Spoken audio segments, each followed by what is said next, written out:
This panel today is called Power Together, Networking More Important Than Ever. The challenges of this year revealed the need for us to come together despite keeping our physical distance in the face of COVID-19 closures, economic hardship, systemic racism and injustice.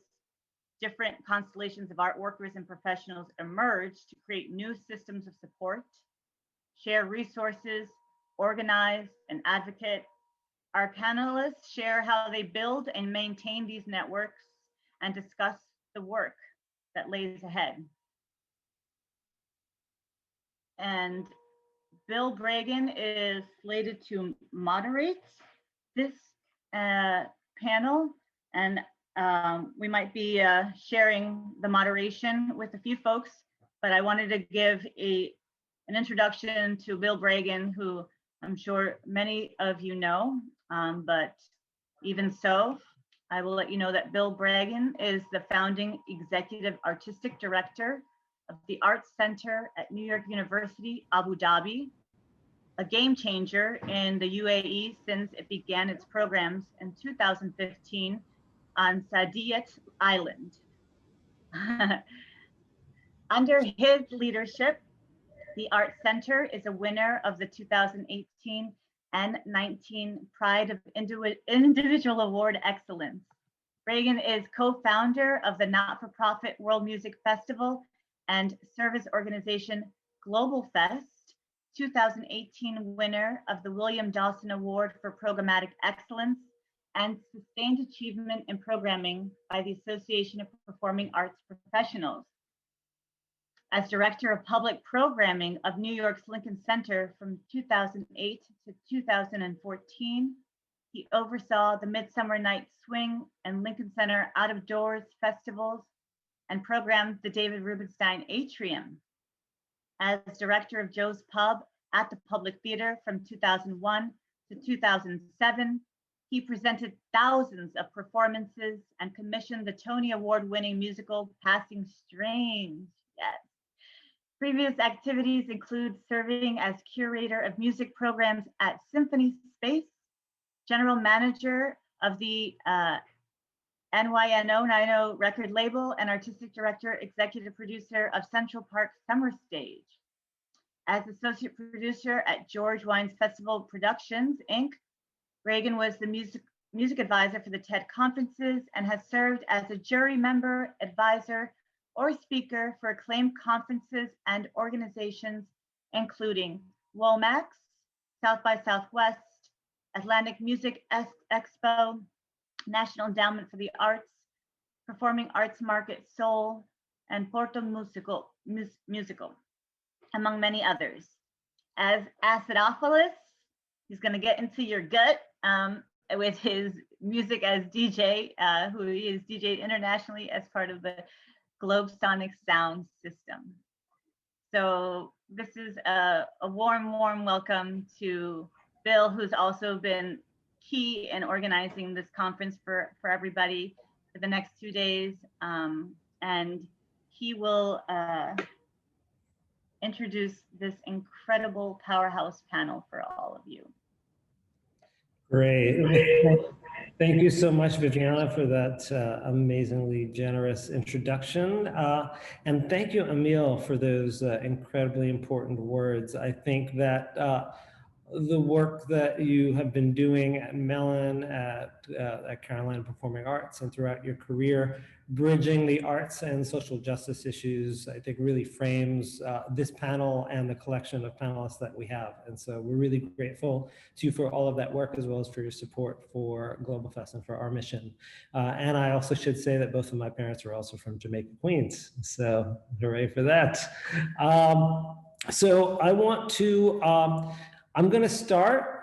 Viviana mentioned Acidophilus, my DJ name, and issues with the gut. I am going to just start with an admission that I am having some issues with my gut. So if at any point I turn my screen off, I'm going to hand over the panel to the great panelists, and they will just continue talking amongst themselves because they don't really need me. I'm just a facilitator. So I want to start just with a brief introduction of myself, and then I ask all of the panelists to introduce themselves in more detail. But I'm just going to acknowledge my gratitude to Taneshia and Nash Laird from Newark Symphony Hall and NIVA, Jennifer Newman from CIPA, Niama, Safia Sandy from the Blacksmiths, and Tanya Salvaretnam from the Wide Awakes, among many, many other associations. And so that is going to be the first part of the introduction. You heard a lot of associations in my bio. Each of us, and as we're talking about networks, contain multitudes of identities and multiples of networks. So we're here speaking to one specific network, but we're actually carrying all the other networks that we're a part of. So I want to acknowledge that. First, for myself, I go by he, him, his. I'm a white, cis male, heterosexual, upper middle class, secular Jewish American New Yorker. I live and work in the UAE, where I'm a guest of the people of the United Arab Emirates, which is still under the leadership of the Bani Aus tribe, among many other tribes here in the UAE. And I serve as the Executive Artistic Director of the Art Center at NYU Abu Dhabi. You heard a lot of the different associations and networks I'm a part of. I'm also involved in the Black Rock Coalition, Reboot, Haverford and Bryn Mawr Alumni Associations, and an arts management fellow through the University of Maryland, as well as the Blacksmiths. And today I am moderating and speaking primarily in my role as a co-founder of globalFEST and as a co-founder of the North American Presenters Group and the UAE Cultural Community Convening. And so I will be at various points dipping in and out of being more of a moderator and then also kind of sharing some of my own experience. I'm going to now just ask each of the panelists to introduce themselves and some of their respective networks and identities. And we'll start with, to my right on my screen is Taneshia. You would start with me. Hello, everyone.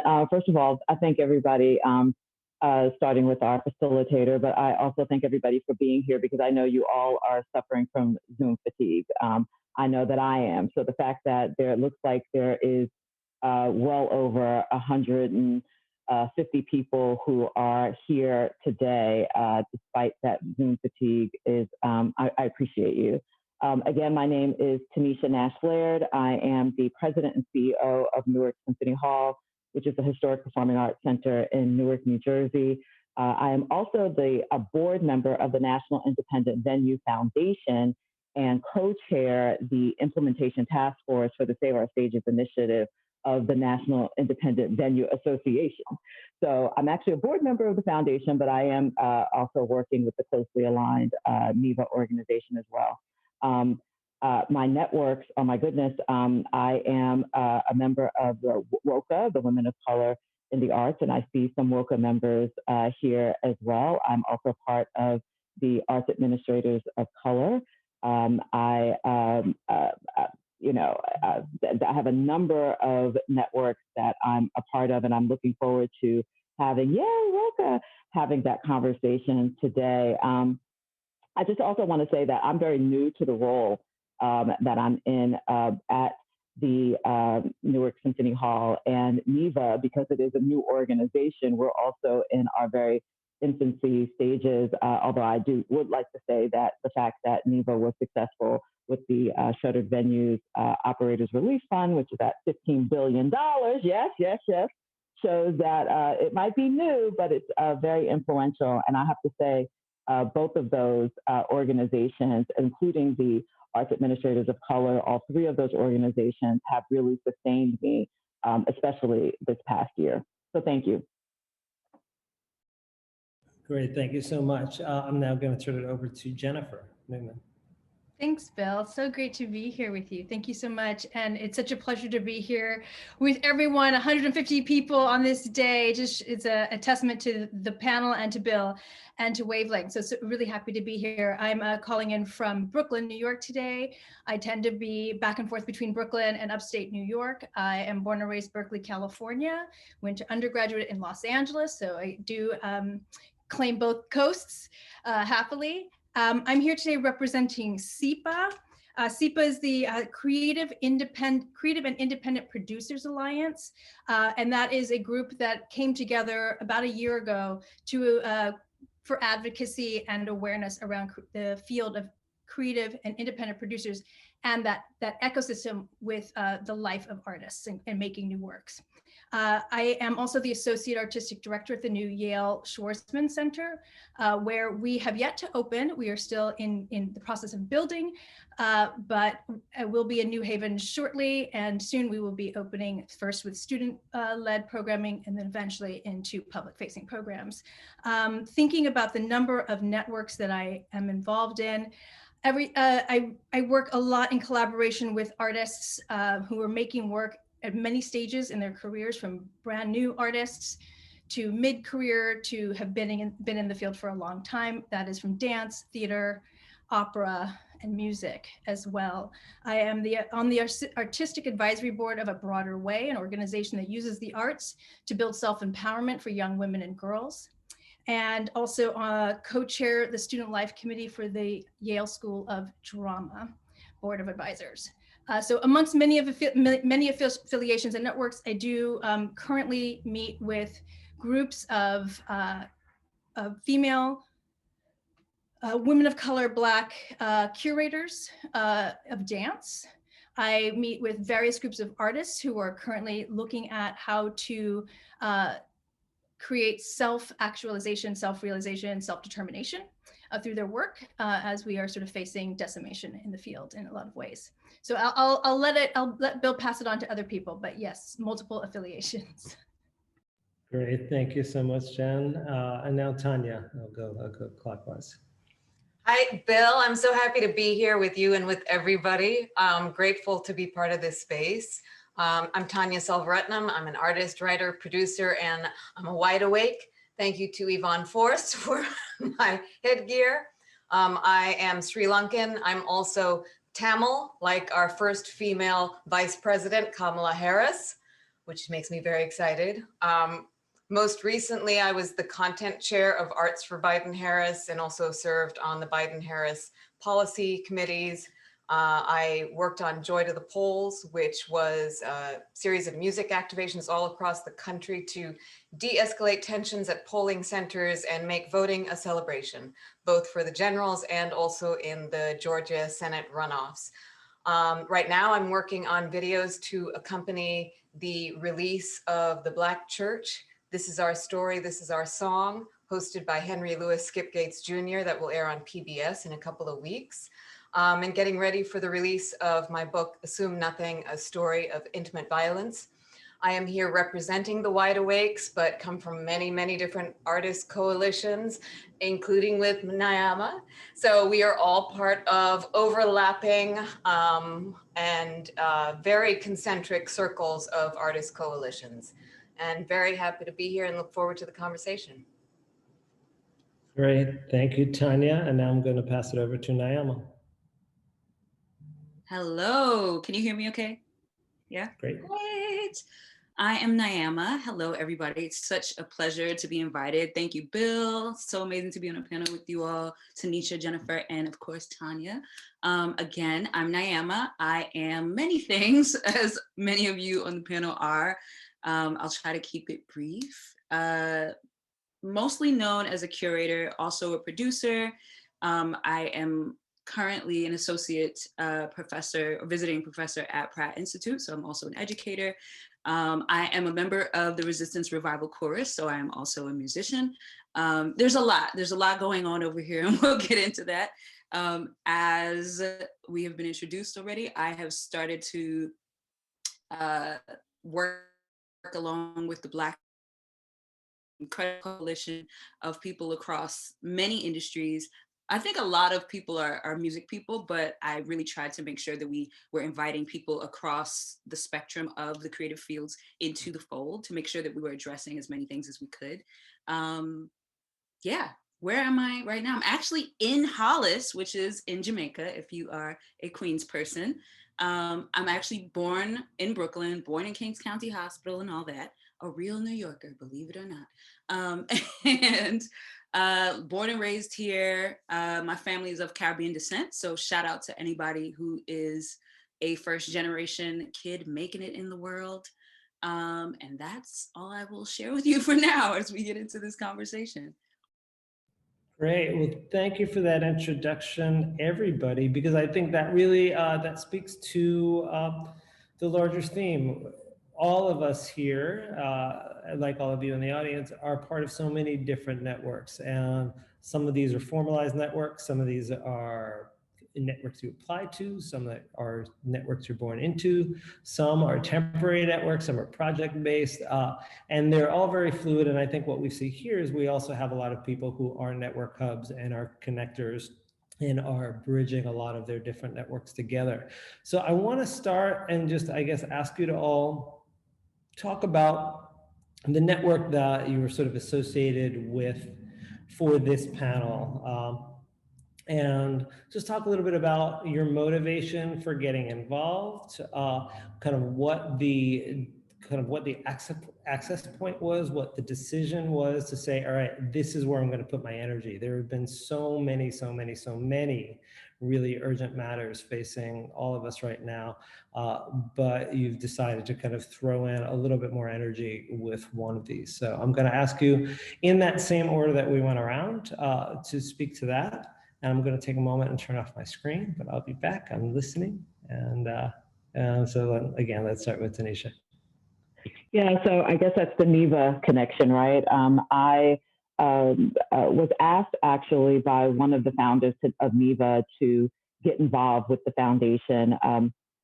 NIVA, again, as you all may or may not know, was really set up to advocate for relief for independent venues. And that definition includes Broadway, just so you all know, in terms of all of the definitions of that. But they were seeking to start a foundation, in other words, a not-for-profit, whereas NIVA is primarily focused on lobbying. The foundation is focused on everything other than lobbying. In fact, we meet actually every Friday. So my board meeting for the foundation was immediately before this panel. And I got involved because when Justin approached me and talked about what the mission was going to be, and that he thought that I had good experience, especially in terms of running not-for-profits. This is my third not-for-profit that I've actually run. Other things that I didn't mention at the top that he thought was relevant experience. I was a grants panelist for the National Endowment for the Arts during the Obama administration, I'd like to point out. And so I had an understanding of that. And I was also a city and state official for economic development. And really, this challenge is economic development when you think about it. And so I didn't really hesitate. I spoke to the president of the board, Hal Reel, and he said, we're creating this new organization. Of course, I was very committed to the Save Our Stages initiative because we were directly affected by that. We were shuttered by executive order of the governor very early in the pandemic, losing money, lost 100% of our earned revenue, but we're a not-for-profit. And I knew that as also being, again, I didn't mention this, I'm a native New Yorker as well. My late husband is from Hollis, Queens, also first generation Caribbean. I'm born and raised in White Plains, New York.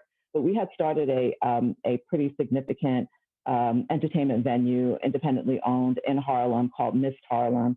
My husband was the managing member and CEO, and I was the chief marketing officer when we launched. But when he died suddenly 8 years ago, I no longer, while I'm still a co-owner, I'm no longer a part of the day-to-day.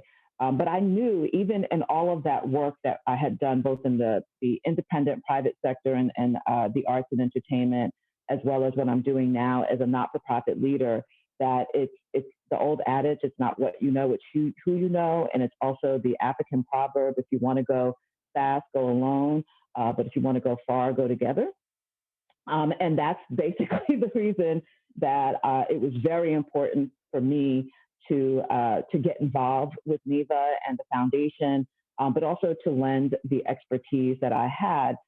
In terms of my role with NIVA, co-chairing the implementation, I was also the only person that had direct relationship with the SBA.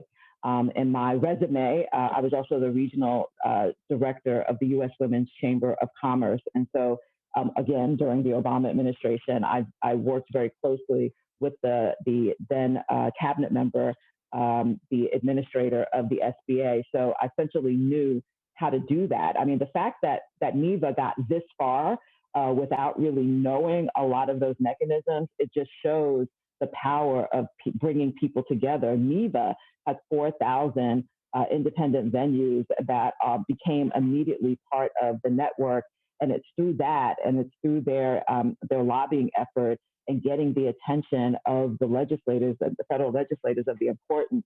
So I knew that I could help them sort of get over the next hump. So the next hump was, as they were talking to corporations and saying, can you support our funds, those corporations wanted a 501c3 nonprofit. And so I knew that I could lend my expertise. I also didn't mention that I'm president of the board of Rush Philanthropic Arts Foundation, also founded by some Queens folks, Danny, Russell, and Joey, AKA Rev Ron Simmons.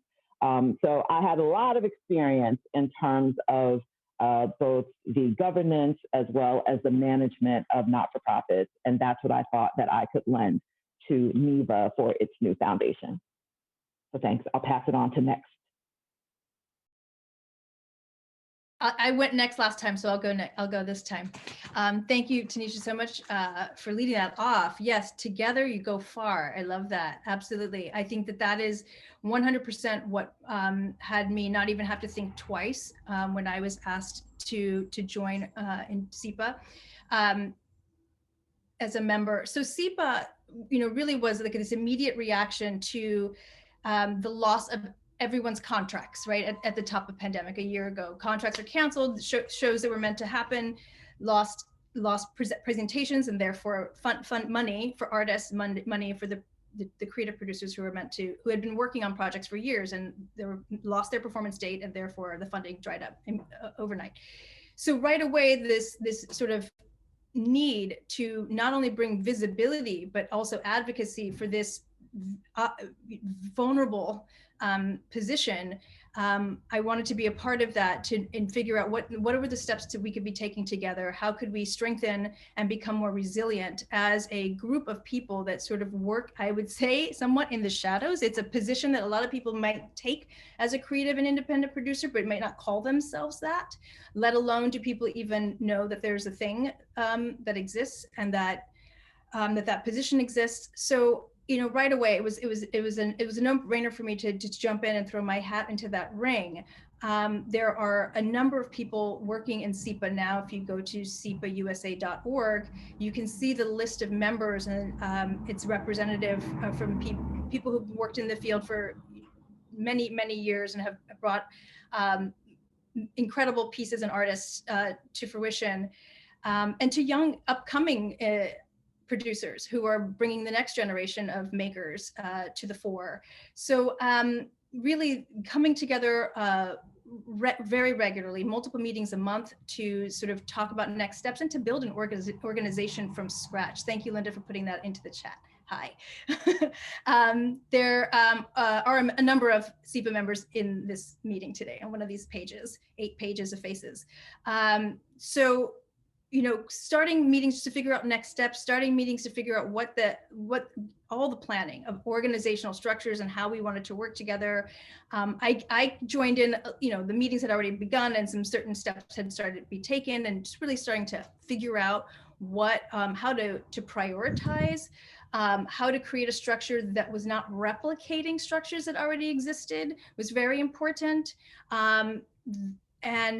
And how can the advocacy be shared? How can we, sometimes it's quite hard not to replicate, like really, because you kind of do it without knowing you're doing it. So really keeping each other on task of like, hold on, so I just want to call this out that X, Y, Z, and just being very open to that, and really everyone just showing up despite all the other things that they're still trying to do, support their artists, to save the work it's been put on hold, and to keep their spaces open or to keep their projects moving forward. Best practices in terms of, or just even sharing knowledge of how is everyone surviving? So in some ways, it's a network of just support for folks to have a community to come to that shares some experiences, that has best practice ideas or better practice ideas. And then also some real like concrete actions that will feed the field forward. So yeah, that's, I think, enough for me to say now. I'll pass it on. I think it was to Tanya next, yeah?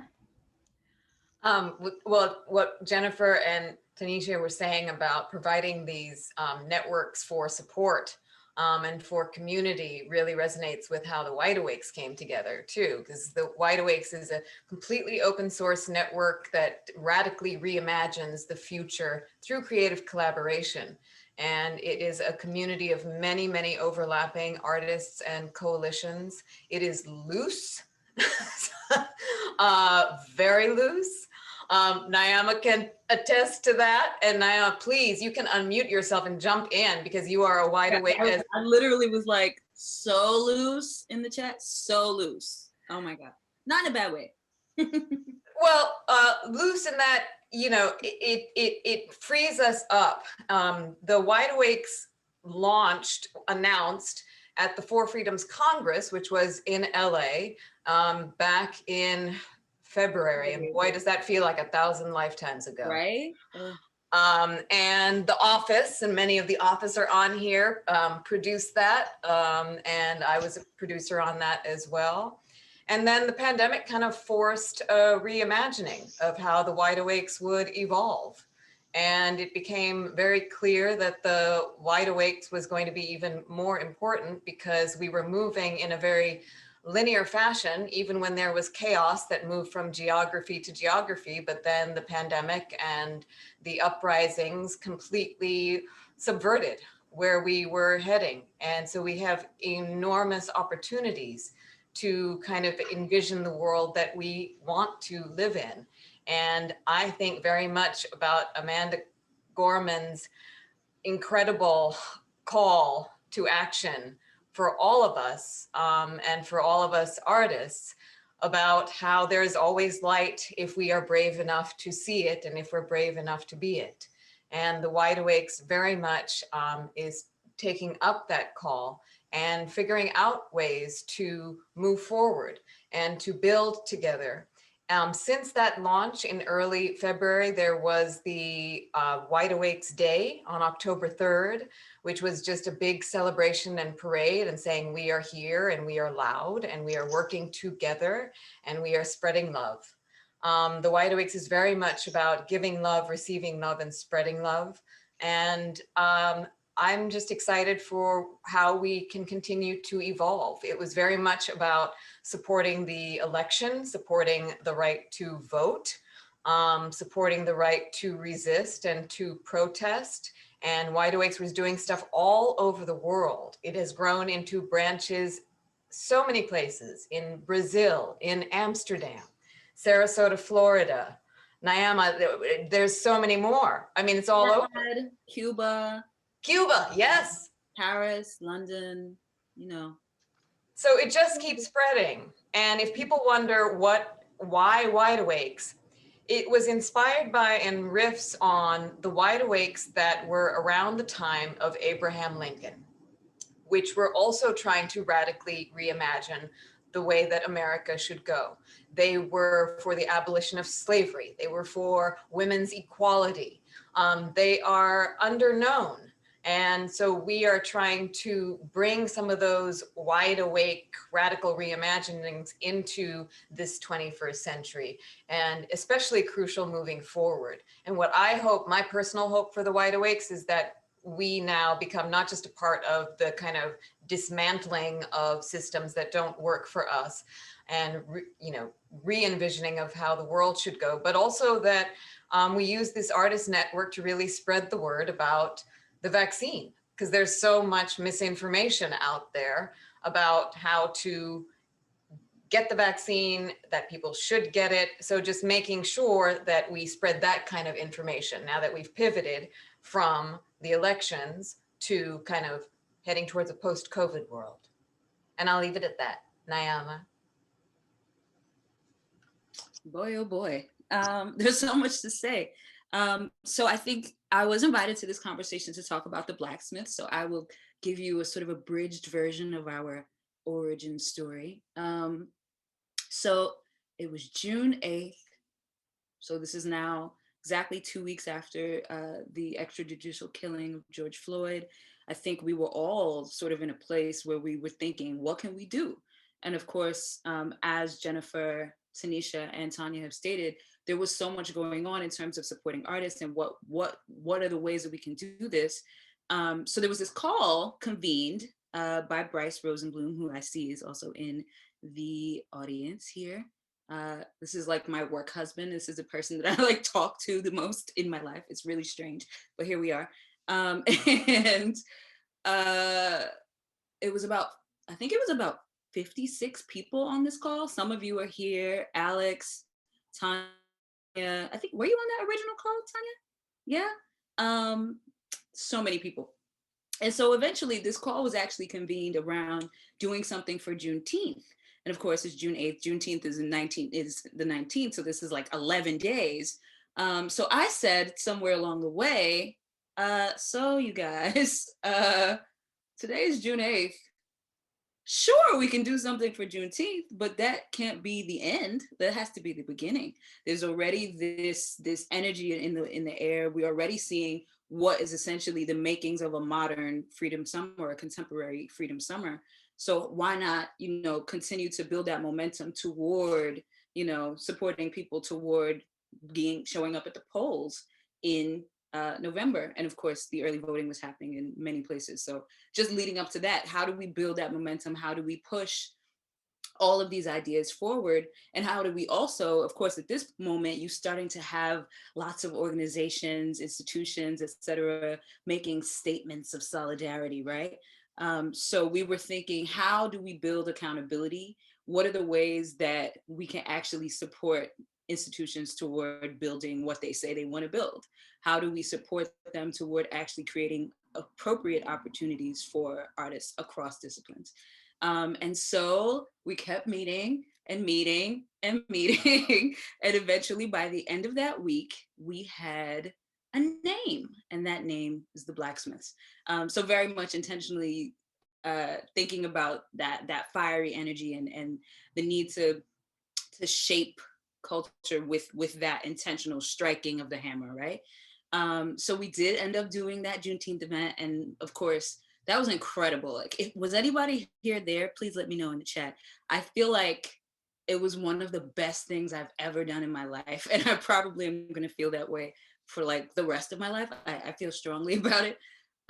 So what we continue to do through the course of the summer, we were doing these public events, often in partnership with the Wide Awakes.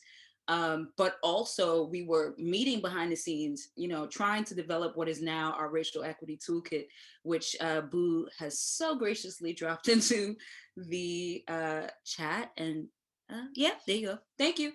So it's just been an incredible journey. And of course, because I'm a member of so many groups that are also on just so many overlapping ideas and networks of people wanting to ultimately have us all as a culture and as a society make it and like evolved to a certain place, it just was really easy. Like, we produced that Juneteenth event, 3 stages across like probably about 2.5 miles of Harlem in like less than a week. I'm not joking, I'm not exaggerating. How we did this, I still couldn't tell you. It's crazy. It's really insane and beautiful. And it's something that I've been thinking about in terms of this idea that, like, when it's time for you to do the work, regardless of whatever obstacles you may assign to it, it's going to happen. The pieces are going to fall in place, and it's going to sometimes have an effect that you don't even consider, and just an ability to just blossom into the world. And Bill is back. I'm back. I've been here the whole time, just not on screen. Yeah, no doubt. Yeah. All right, I'm not talking. Great. Well, thank you all, because I think there were so many different things that came out of that. And one of the things was the fact that there's so many different structures. All of the organizations that you're talking about are newly formed, and they're newly formed in response to all of these various conditions. some, as Tanya described, Wide Awakes is very, very, very, very loose, and NIVA has a board. And so I'm curious a little bit about organizational structure. How did you settle on the organizational structure? How did you recruit people to become a part of the network? And then once you were, because all of these were really started under COVID, when people are not gathering together in person and working remotely, it's hard to trust people face to face. It's even harder to build trust and rapport and relationships with people who are at distance and who you may have never even set foot into a physical room with before. So I'm curious if you could all just talk a little bit about the process of how your organization settled on a structure, if it did settle, or if it just kind of emerged organically, what some of those conversations were like, how you brought people in, and how you kind of trusted that you had the right people in the room. And I'm going to go off screen again. Same order? Same order. It's yeah. a good. So I saw someone is asking about NIVA's website. It's NIV. I apologize because I'm doing this Zoom on my iPhone, so I'm actually trying to type as I said. But it's NIVASSOC.org, and I will put it in the chat when I have 2 seconds together. So again, NIVA had already. Thank you so much. NIVA had already set up their board, and I would imagine that it was the same exact way that I was recruited to the foundation board. And it is very formal. It was made very clear to me when I was being asked to be on the foundation board to understand that it was an incredible commitment. And I will say right now, because I have sort of those two organizations that I'm involved in, closely aligned and related, the foundation and NIVA itself. And again, I'm on the foundation board, but I co-chair the committee regarding Save Our Stages for the association. I was like, listen, for the foundation, we're going to be meeting every Friday. And now I participate also in the joint board meetings that we have with the association. And we actually, for the shuttered venues, we actually check in every single day. So you have to trust, the question about building trust. We're checking in every single day. And we have a stakeholders group that is made up of other organizations that are closely concerned, frankly, about the distribution of what is now called the shuttered venues money. It was called the Save Our Stages Act when it was going through.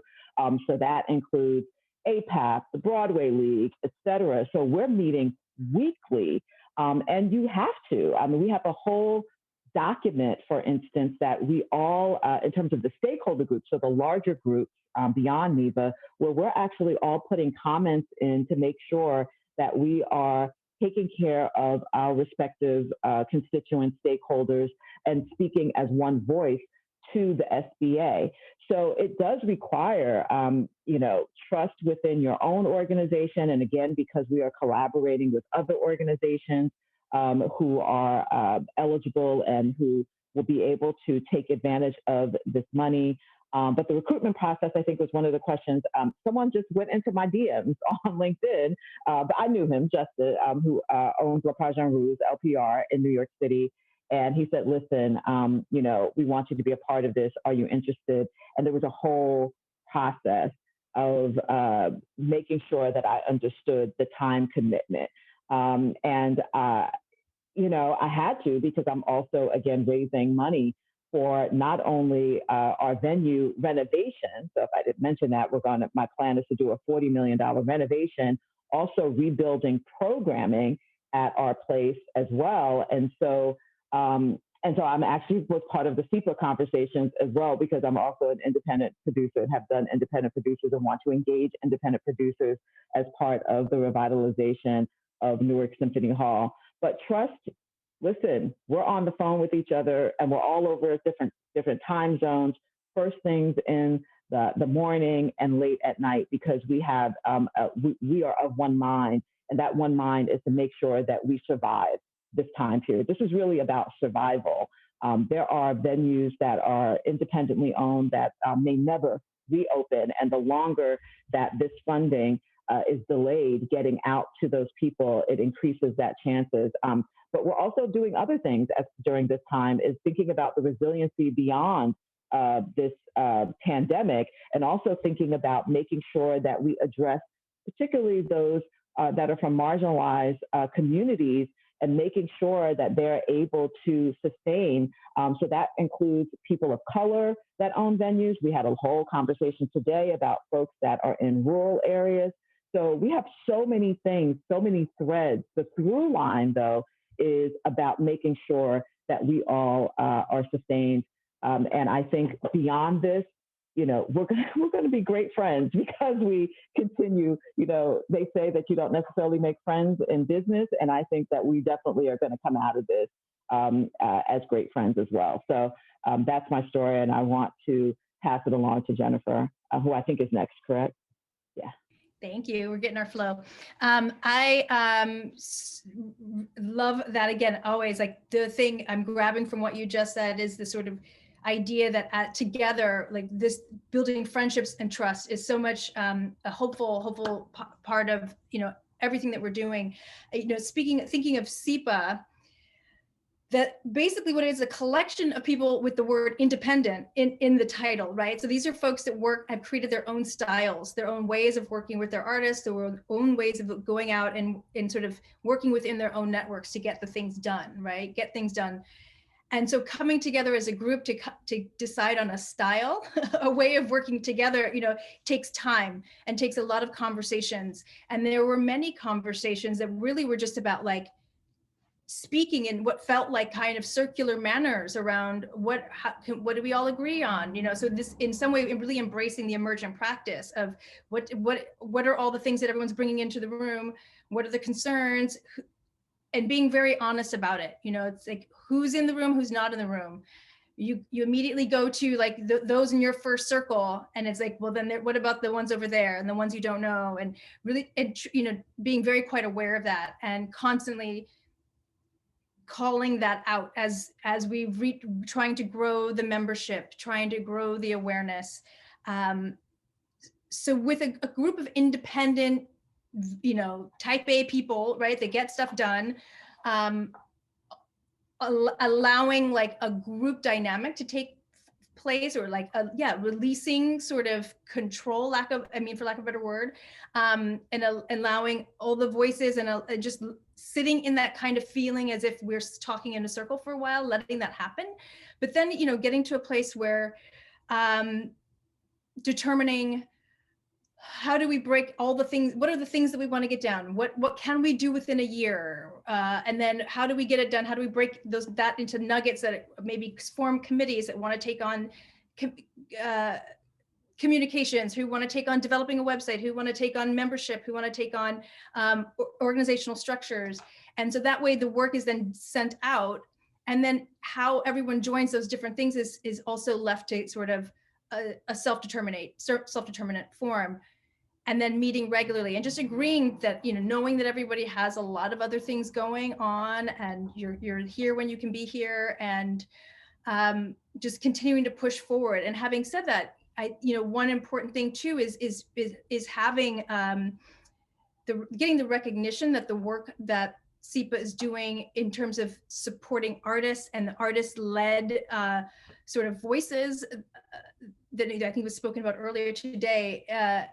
Having the support from Mellon has been very helpful in supporting, creating these partnerships and these structures, so that the work, we can begin to work together in a formalized way. But again, that formalized way, constantly having to remind ourselves that what are the structures and the ways of working that we're constantly trying to sort of not replicate and not do it, repeat. Naima. Not my turn yet.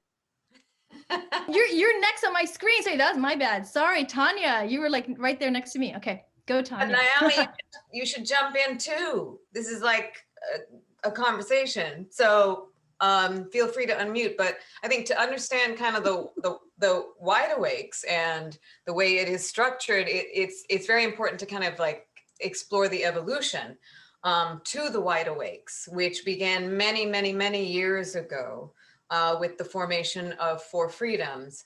And around the same time that Four Freedoms was building, I was working on the Federation, of which there are many people on this Zoom that had been part of the inception of that. And the Federation was formed really in response to a need, which is often how these coalitions come together. And at that time, the need was, back in 2016, 2017, a need to keep cultural borders open and show how art unites us. So that was kind of the laser focus. And Four Freedoms, Hank Willis Thomas in particular, was one of the first people I reached out to when I was putting together that coalition.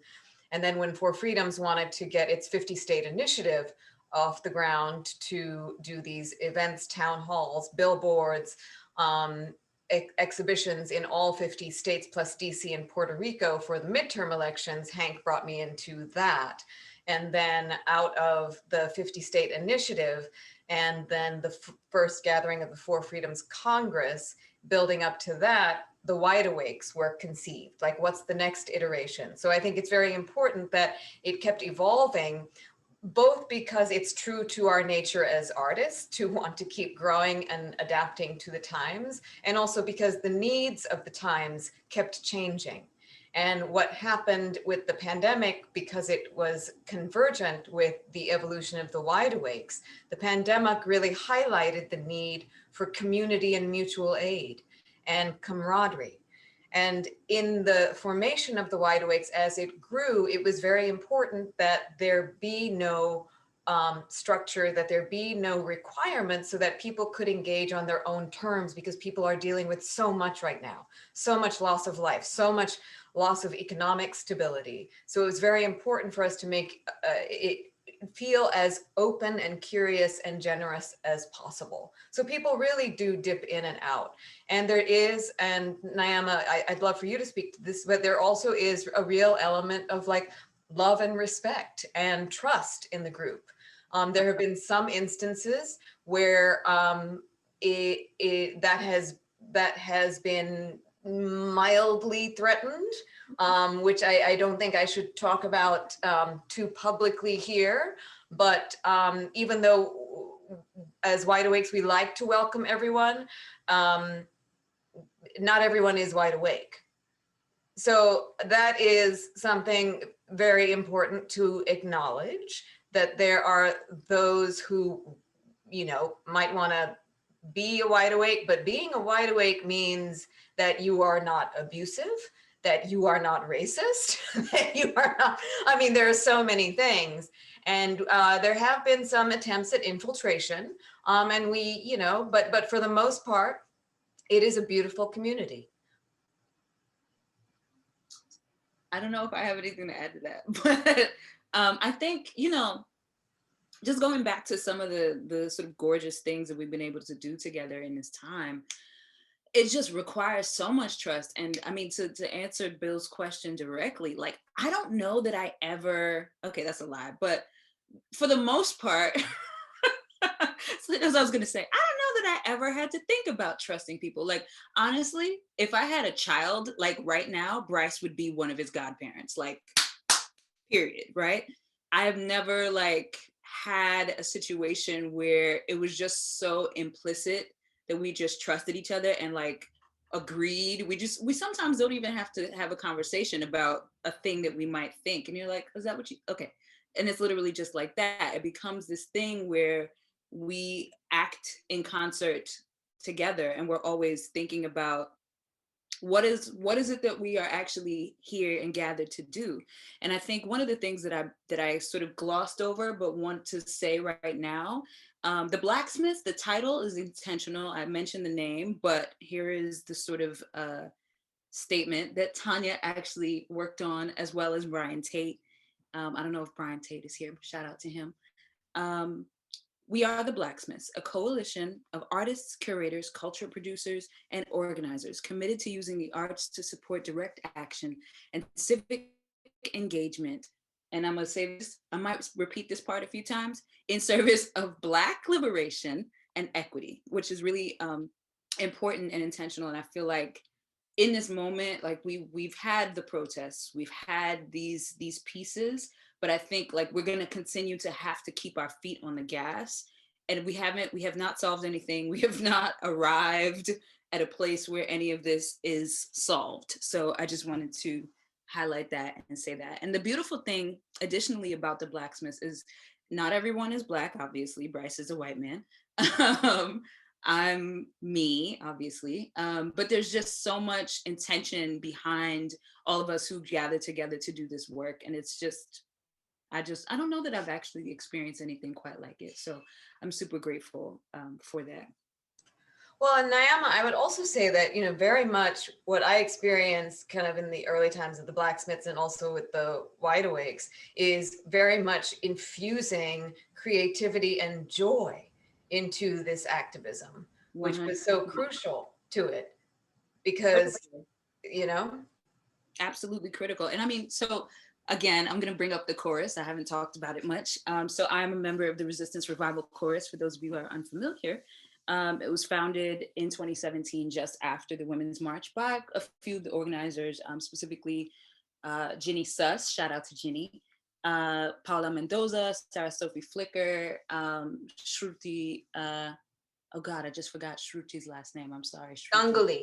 Thank you. And many others. Also Nalini Stamp, who of course, if you know the sort of intimate details of Joy to the Polls, is, you know, super instrumental in Joy to the Polls happening and being conceived in the first place. And one of the sort of tenets of the group is that joy is an act of resistance. So for me, that's really, it's kind of like drummed into my head to the degree that it bleeds into everything basically that I do. And if you've been like at one of these things, then you've like felt that, you know that. So yeah, I just think that has become a kind of modus operandi for me in all of my work across disciplines. And of course, joy as an act of resistance is from the poet Toy Derricotte, from a poem. I can find the title of the poem if you would like to go and read it. Yeah, and also it's also about you know, recognizing that artists can be crucial allies in supporting movements, and that artists can also be movements, and recognizing how how that creativity can be so important in conveying messages that otherwise people might not listen to. It's about storytelling. It's about art. It's about music. Can I tell you? Absolutely. Brief story. So depending on how long you've known me. So it's 2021. So almost 10 years ago, I left. I was working for District of Columbia Public Schools. Shout out to anybody from DC. And it just got to the point where I was just like, you know what? No, this isn't it. I felt like we weren't necessarily serving students well enough to like equip them with all of the tools that they needed to like survive and change the world, as it were. And so I decided that I was going to go and study anthropology to like have that be a foundation of a curatorial practice. Fast forward 9 years, here we are. It's strange, but it's also like, no, this is exactly what you wanted to do.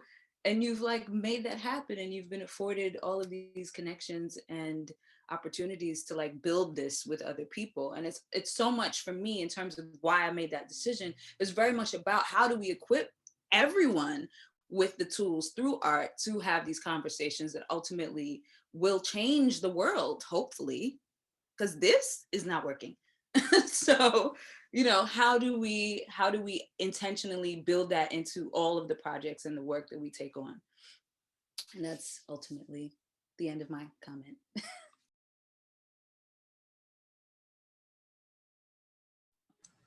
Did we lose our moderator? Oh, Did we lose Bill again? Tag teaming and jumping in. Did you have something to say?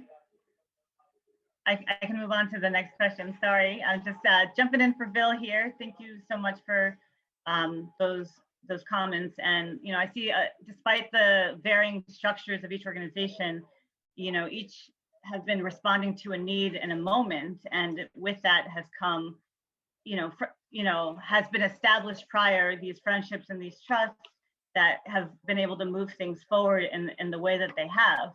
And just thinking about the future and planned obsolescence, is there a moment when the work for any of you is done? And if there's an end to the network and you move on. And, you know, if that's the case, you know, if you could just speak to those questions and concepts.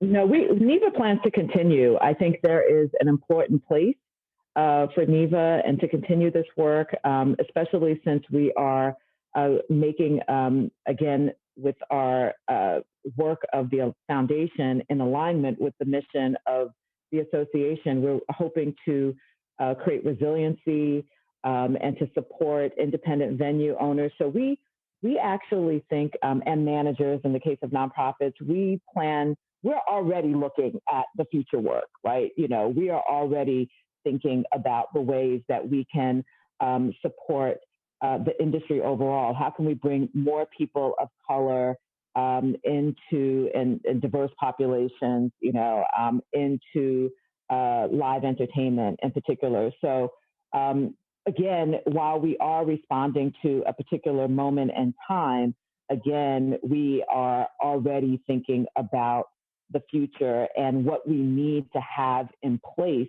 for the future.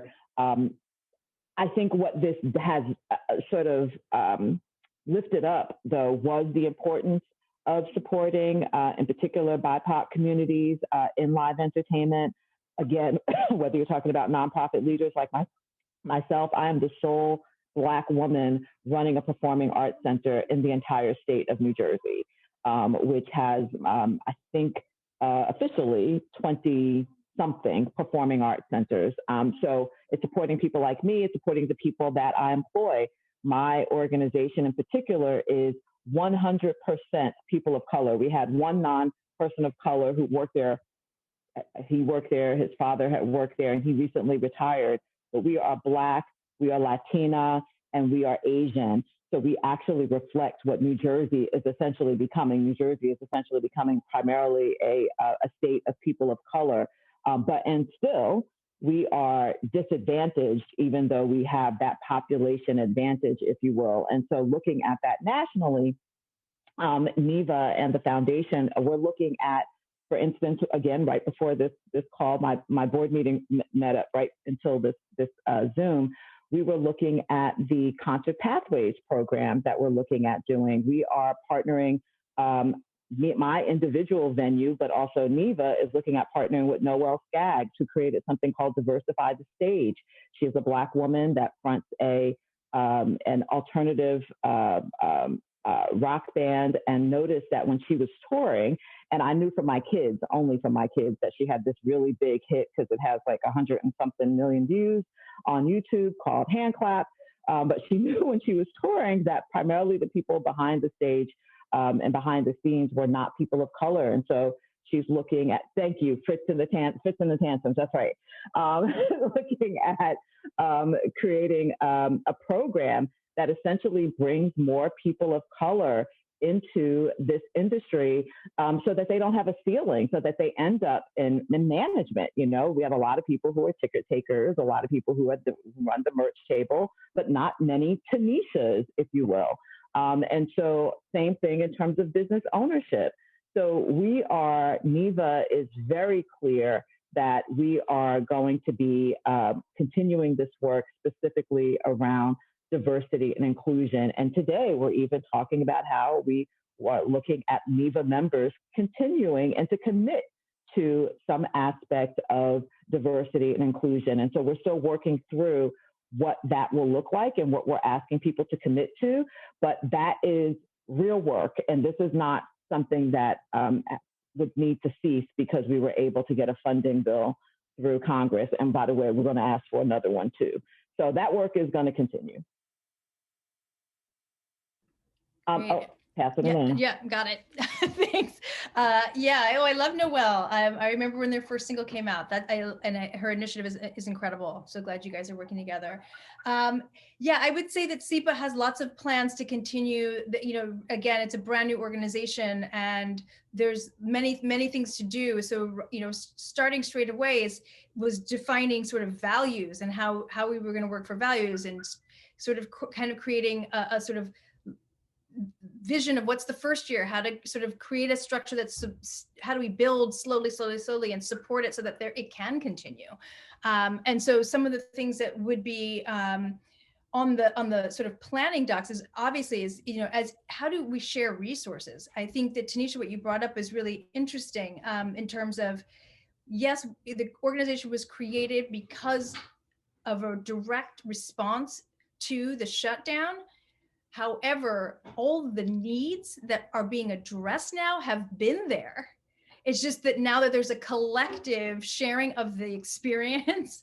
And so now we have to come together to survive, but we can actually now come together to restructure the way we are working together, how the systems work, and how to support one another in all of our work. So I'm hoping that there is more collaboration within, for example, with independent producers going forward. How do we share resources so that someone whose project may be smaller and less funded might be able to use space, share space, find space, or what are the ways that they can support their artists that may not mean that they have to be out there like hitting the pavement to fundraise, spend so much time to get a little bit of money if someone else already has a space, already has resources for them that they could share in. So I think that that's something that is still to be developed over a longer period of time. There's also the idea of mentorship, to mentoring younger up and coming producers. That's one thing. There's lots of people out there doing it guerrilla style, right? And so how do we support the scrappers, and then, or how do we bring the scrappers into the fold, or how do we all create a larger conversation that includes the scrappers? Then there's the idea of the awareness that the folks that sort of came together right away, it's East Coast centric. And there's lots of people all the way through before you even get to the West Coast. There's a few people, Cali representation, but what about all the way across? And so there's a lot of work to be done on that. And this is US based. So then it's like, how do we even think about what are the conversations internationally when it comes to networks with this respect? I mean, there's certainly different touring structures and funding for touring when you're out of the US, but so I think the conversations are, how can we support one another considering those differences? So yeah, definitely plans to continue and continuing to grow and to sort of deal with the issues that we can, but it's really trying to be sustainable and not, I think the answer is sustainability is really on the top of that, but yeah, certainly lots of plans to go. And so I think that diversifying the members from regional representation as well as ethnographical and able-bodied, disabled bodies, it's all there. Lots of work to do. So I know we have to go into the breakout room soon, correct? No more breakout. We're not going to do breakout. Quick Amen. update. And we're not going to do breakouts. The conversation is amazing, and we just want to keep the energy going. So we won't do breakouts, but we have opened the chat for questions. So if anybody has questions throughout, we'll be gathering them and asking, pulling them out after this round of comment. Great. Then I just wanted to thank people because people are sending me recommendations in the chat, and I'm trying to keep track of them as you go on. So I just love the feeling of community that is happening in this Zoom, and I just wanted to say that. So thank you. So to add to kind of the keeping these projects going, for me, a guiding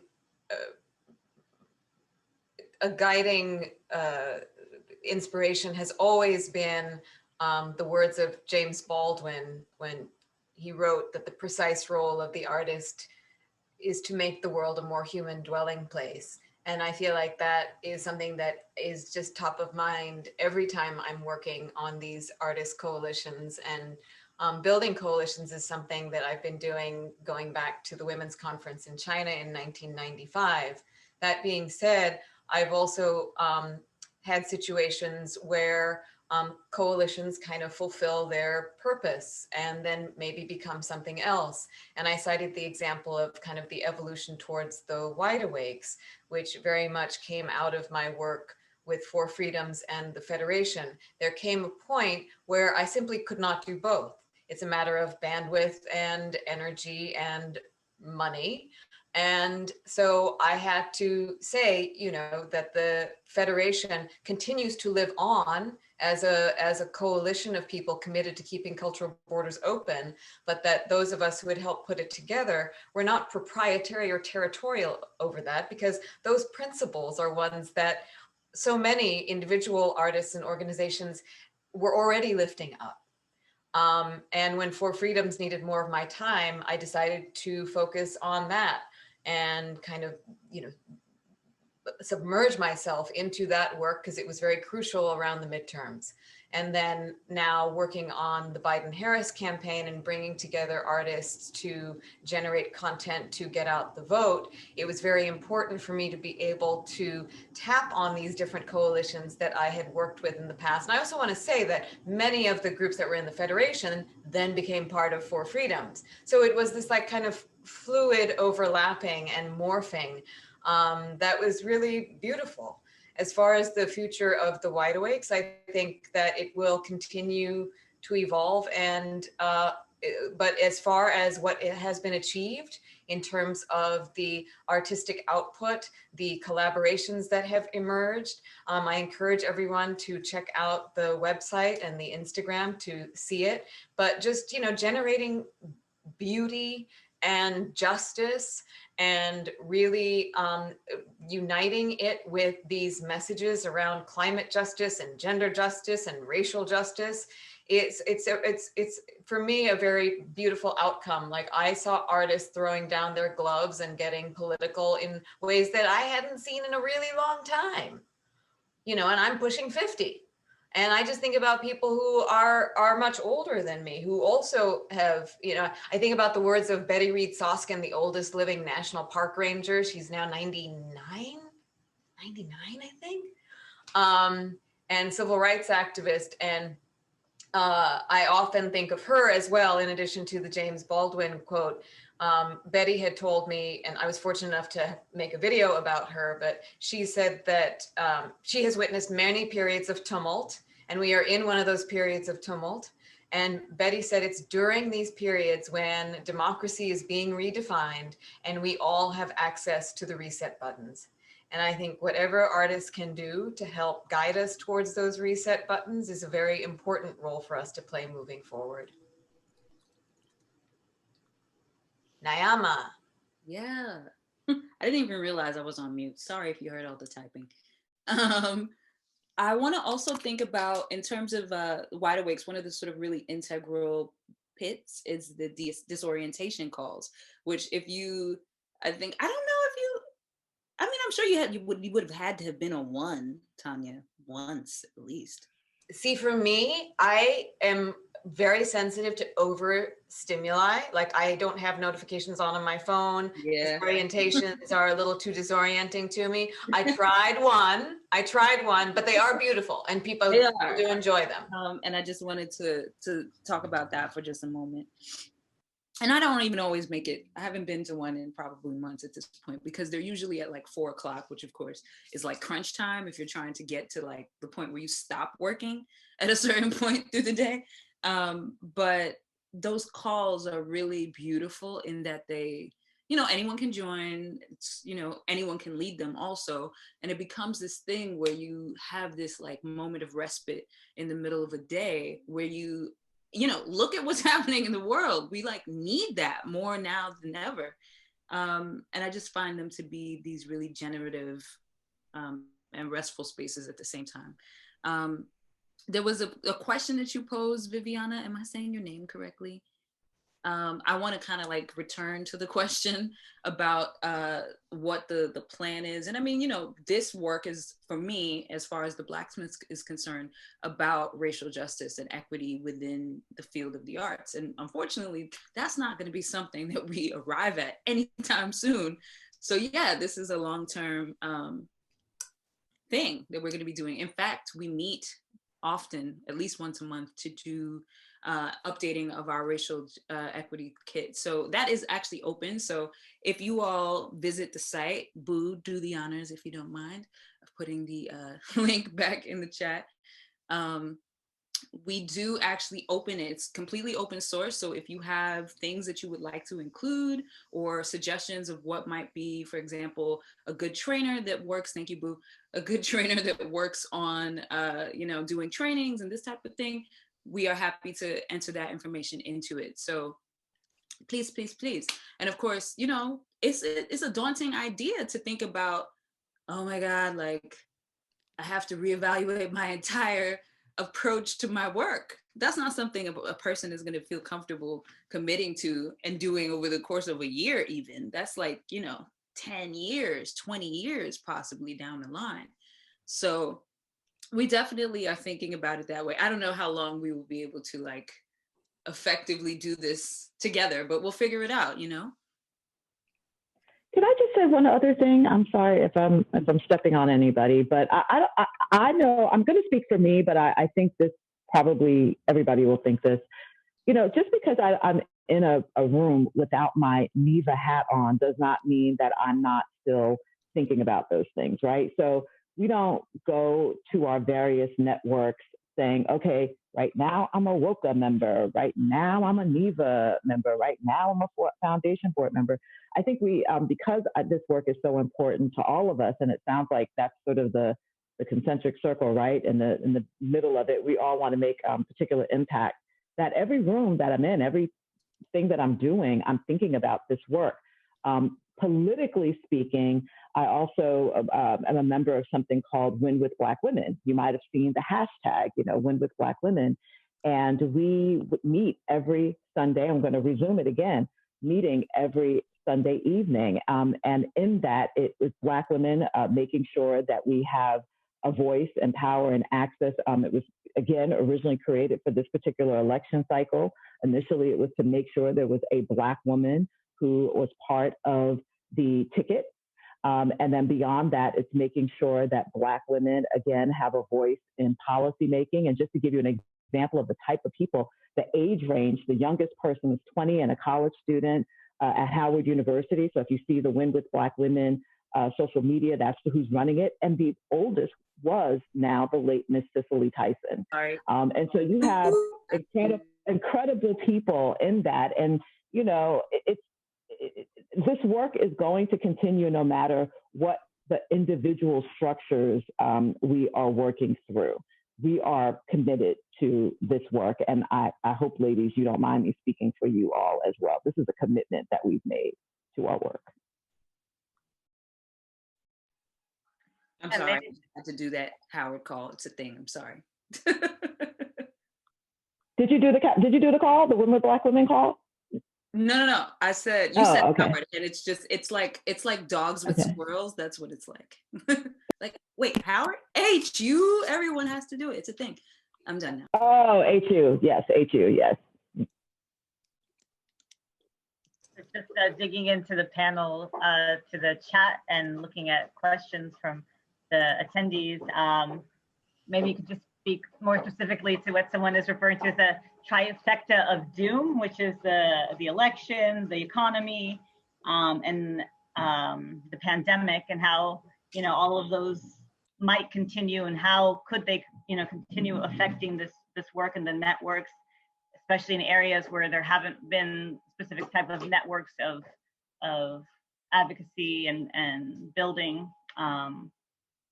So that's one of the questions. You want to take it on and sort of just building on what you have already all said. I'm happy to just jump in because I think CIPA was called out specifically in that one. Yeah, I definitely think that, I said something to the effect that the things that we're addressing the issues we're addressing were in existence prior to the trifecta of all them. We also all knew that they were coming, right? This is not a surprise to an extent, but we just maybe thought it was going to happen today. But here we are in this world where the confluence of late stage capitalism, with the pandemic, like all of it is just all wrapped up into one knotty little knot. And so here we are dealing with it. So I think that to some extent, the lockdown forced everyone to sort of have hit, like before we hit the reset, we all had to be on this collective pause. We were just all sort of sitting with ourselves and all sitting with the like ripple effects. And what that did was like immediately highlighted the value of community and the why we need each other. And it just like, oh, right. Oh, hello. Right. I knew that, but I didn't know that. And now we know that. Right.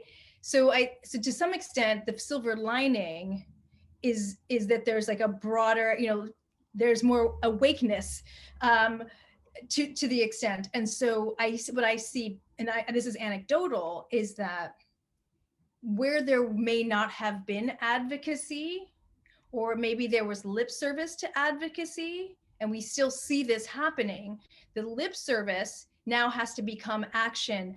Otherwise you will be annihilated, right? So like you have to do the work. And so I think that is, I see it as a silver lining. And so, and I think this is to Niama's point, is that some folks are on different levels of that trajectory. There are different moments in time on that trajectory, but you can be in that trajectory. And dependent on where you are, it's like the work is happening. And so I think that that's how I would answer this, or at least address that question. Yeah, I would add that, it took us centuries, at least in this country, to get to this place of horror. And it is going to take a very long time to unravel the roots that have gotten us to this place. But at least I feel like because of the reset of the pandemic, we have an opportunity that we have to take, because we've learned that our systems don't work. We've learned that the patriarchy needs to be dismantled.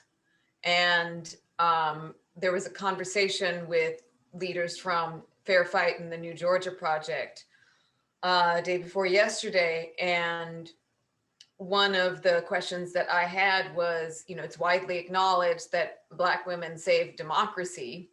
What are the implications of this for the future of the white male patriarchy? And they had incredible answers, which was like, you don't actually have to take it down if you just keep rising up. And I hope that makes sense, but it's like the more that we all come together and try and move things in a positive direction, the more diminished those that oppress us will become, because our power is being harnessed and move forward. I do see silver linings. I also feel I'm optimistic and pessimistic, because people don't cede power. When money and power are involved, people don't have to do the right thing. And in the same way that we're seeing so many positive moves happening, I'm seeing a lot of hidden negative moves happening.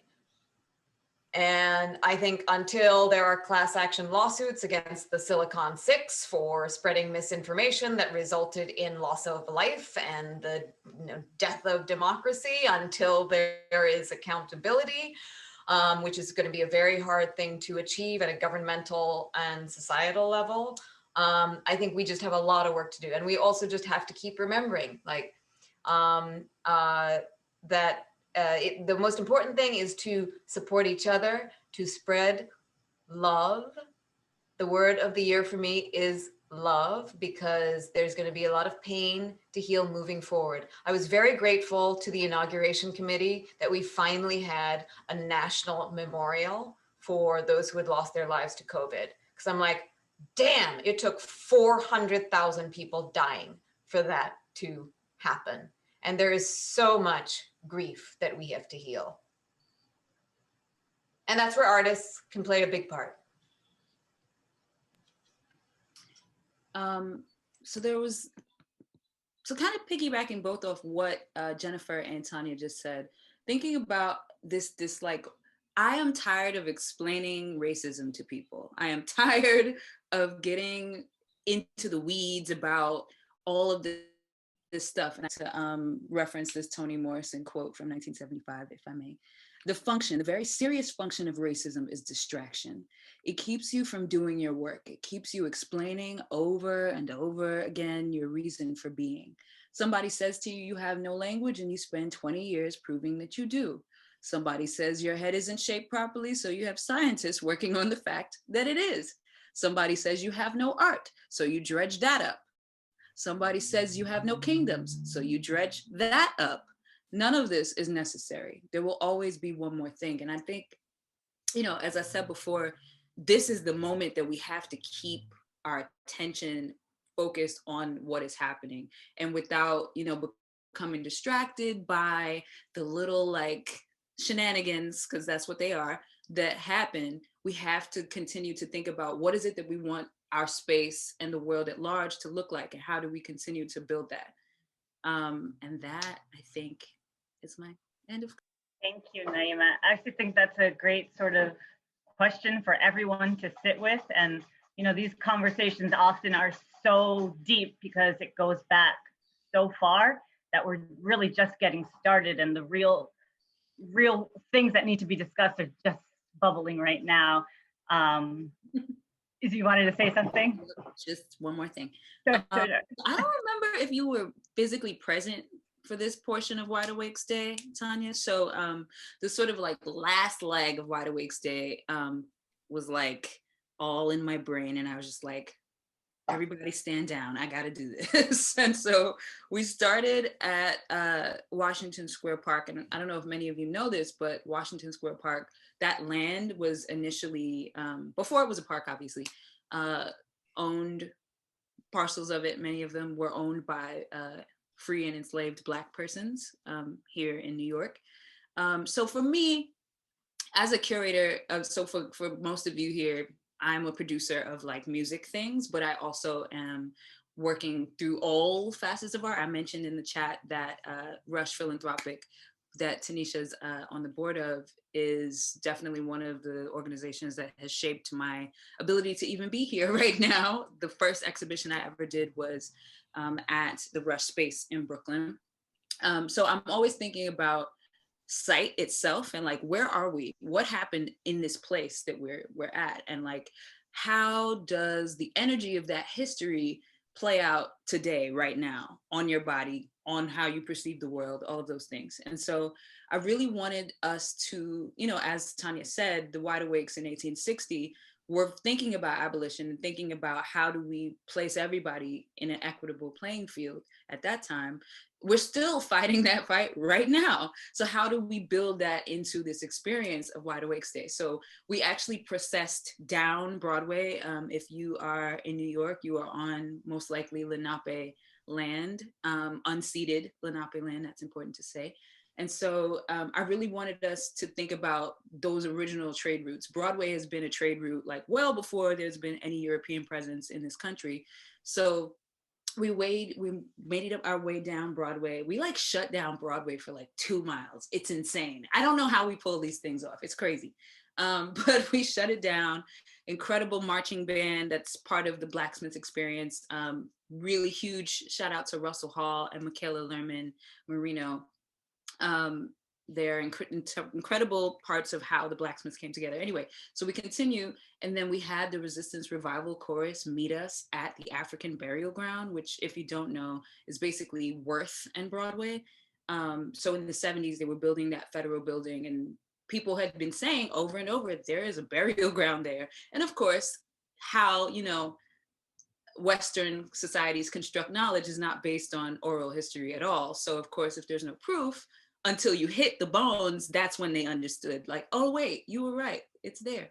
And so there's actually a marker, as well as a beautiful public art installation that's unfortunately closed now that's there. But it was this just gorgeous moment.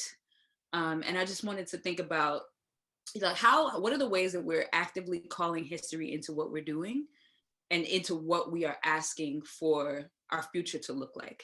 And that's kind of what I was hoping to do through calling in all of those energies and histories, and calling on the ancestors. Like, no matter who your ancestors are, they want to see you succeed. And I think that's a lot of what I'm thinking about also. Go ahead, Tanya. I see your mouth ready to move. Well, the only reason, thank you, Niama, I love you. I actually have to, can I just say, I actually have to jump off like right now because I'm going into an edit for the Black Church Project. So I just wanted to say 2 quick things. Please check it out. It airs on PBS next month. I've been listening to Tasha Cobbs Leonard, John Legend, Fred Hammond, Erica Campbell, like every day. It has made my life, and I encourage you all to do that because their music is so full of love. And then tonight, the Wide Awakes is actually having a panel for the Sundance Festival at 7 p.m. So if you go to the Sundance Festival website, I'm speaking on that one as well. You'll see me in the same outfit.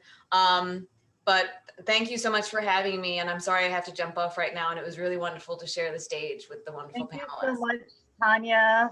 To all Tanya, the thank Tanya, Naima, Taneshia, thank you so much for all your wisdom, all your energy, and really galvanizing this group to think about the future and what that means for all of us.